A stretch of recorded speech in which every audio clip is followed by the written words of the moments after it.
Hi everyone. आज की इस वीडियो के अंदर हम पीएचपी के अंदर स्विच स्टेटमेंट के बारे में डिस्कस करेंगे।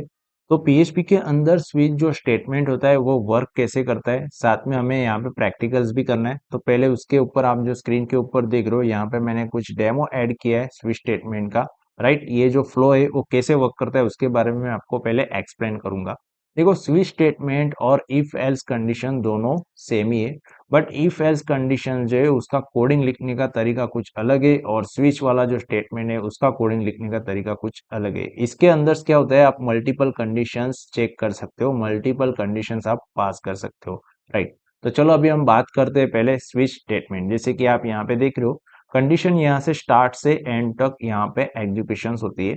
और जैसे कि मान लो आप कोई भी एक वैल्यू चेक करवा रहे हो, राइट, तो उसकी अगर वैल्यू केस वन में जाएगा सबसे पहले, अगर उसका स्टेटमेंट अगर जो ट्रू होगा तो आपकी कंडीशन स्टेटमेंट वन में रन होगा। सेकंड थिंग, अगर मान लो कंडीशन केस वन के अंदर फॉल्स है तो केस टू के अंदर जाएगा, केस टू में चेक करेगा, अगर कंडीशन ट्रू है तो स्टेटमेंट रन होगा। कंडीशन थ्री में जाएगा, कंडीशन स्टेटमेंट के अंदर ट्रू होगा तो थ्री में जाएगा। मतलब स्विच स्टेटमेंट में क्या होता है कि one by one condition switch होती है, जैसे कि case one, case two, case three. इसी तरह से सारे वेरिएबल के साथ केस सारे चेक होते हैं, ब्रेक लगते हैं। राइट, अगर मान लो इसकी जगह पे कोई भी एक कंडीशन ट्रू होता है तो उसके अंदर आपका स्टेटमेंट जो है वो रन हो जाता है।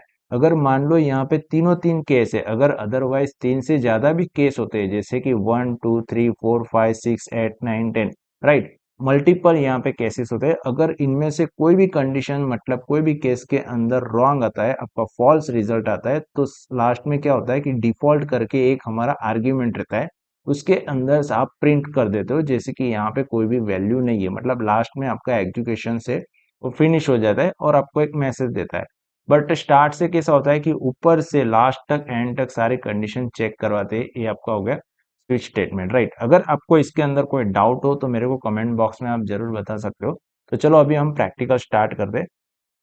तो सबसे पहले यहाँ पे मैंने एक फाइल्स क्रिएट किया है, switch डॉट php फाइल्स, और ये फाइल जो है वो यहाँ पे मैंने ब्राउजर्स के अंदर भी यहाँ पे ओपन कर दिया है। तो यहाँ पे हम स्विच वाला जो है एग्जांपल समझेंगे कि एक्चुअल में स्विच कंडीशन से वो कैसे वर्क करते हैं। जैसे कि यहाँ पे मैं सबसे पहले एक php टैग यहाँ से मैं पहले स्टार्ट करूंगा, php टैग। राइट, और यहाँ पे मेरे को एक नया वेरिएबल्स क्रिएट करना है। यहाँ पे मैं एक वेरिएबल्स क्रिएट किया, वीक डे इक्वल टू 4।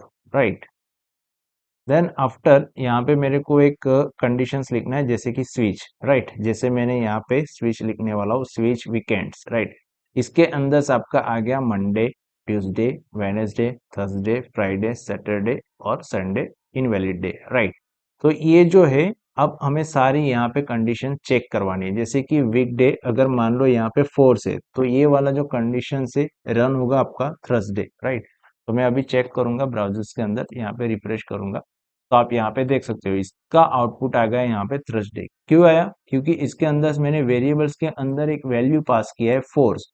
तो स्विच स्टेटमेंट क्या करेगा, फर्स्ट यहाँ पे स्विच के अंदर चेक करेगा कि यहाँ पे केस वन है, चलो यहाँ पे फॉल्स है। राइट, केस टू में जाएगा, यहाँ पे भी फॉल्स है, केस थ्री में जाएगा, फॉल्स है, बट यहाँ पे जो है केस फोर से, तो केस फोर के अंदर कौन सी वैल्यू है, थर्सडे वैल्यू है। राइट, तो ये वाली वैल्यू यहाँ पे पास होगी। अगर मान लो यहाँ इसके अंदर फर्स्ट रहेगा, वीकडे हमारा फर्स्ट रहेगा, तो यहाँ पे आपका रिजल्ट आएगा मंडे। जैसे कि आप मान लो यहाँ पे मंडे आ गया, बट इसकी जगह पे अभी मान लो यहाँ पे 7 तक ही हमारे वीकडेज है। राइट, बट यहाँ पे मैं अगर ऐड करवा देता हूँ, जैसे कि मान लो यहाँ पे मैं वीकडे की जगह पे यहाँ पे ऐड कर दूंगा, तो आप यहाँ पे देख सकते हो इनवैलिड डे, क्योंकि केस के अंदर इसको कोई चेक करने की कोई वैल्यू नहीं है। केस वन है, टू है, थ्री फोर है, फाइव है, सिक्स सेवन, ओके, सेवन तक ही है, बट एट वाली कोई वैल्यू ही नहीं है, तो ये कहाँ से चेक करेगा? तो लास्ट में आपको डिफॉल्ट के अंदर यहाँ पे मैसेज पास करेगा कि इनवैलिड डे। तो यही काम है स्विच कंडीशंस का। राइट, इसके अंदर बहुत अलग अलग टाइप्स के कंडीशंस होते हैं, बट बेसिक जो फ्लो है वो इसी तरह से ही रहता है। एग्जाम्पल्स आप देख लोगे तो अलग अलग तरीके से एग्जाम्पल्स आते हैं, जैसे कि less than, greater than, okay, सारे अलग अलग डिफरेंट टाइप्स ऑफ एग्जाम्पल्स आते हैं। बट आपको कंडीशन लॉजिकल जो जाना है तो स्विच के अंदर यही लॉजिकल आता है। सारे केस चेक करते, उसके अंदर जो वैल्यू होगा वही यहाँ पे ट्रू होगा, अदरवाइज फॉल्स हो जाएगा। अगर इनमें से कोई भी नहीं है तो लास्ट में आपको डिफॉल्ट वाला जो स्ट्रिंग है वो पास रहेगा। तो गाइज इसी तरह से स्विच स्टेटमेंट का यूज किया जाता है। अगर आप इस चैनल के ऊपर नए हो, चैनल को जरूर सब्सक्राइब करना, वीडियो को लाइक करना। अगर आपको स्विच स्टेटमेंट में कोई डाउट हो तो मेरे को कमेंट बॉक्स में आप जरूर बता सकते हो। तो मिलते हैं नेक्स्ट वीडियो में नए पीएचपी कंसेप्ट और फंक्शन के साथ। Thank you so much.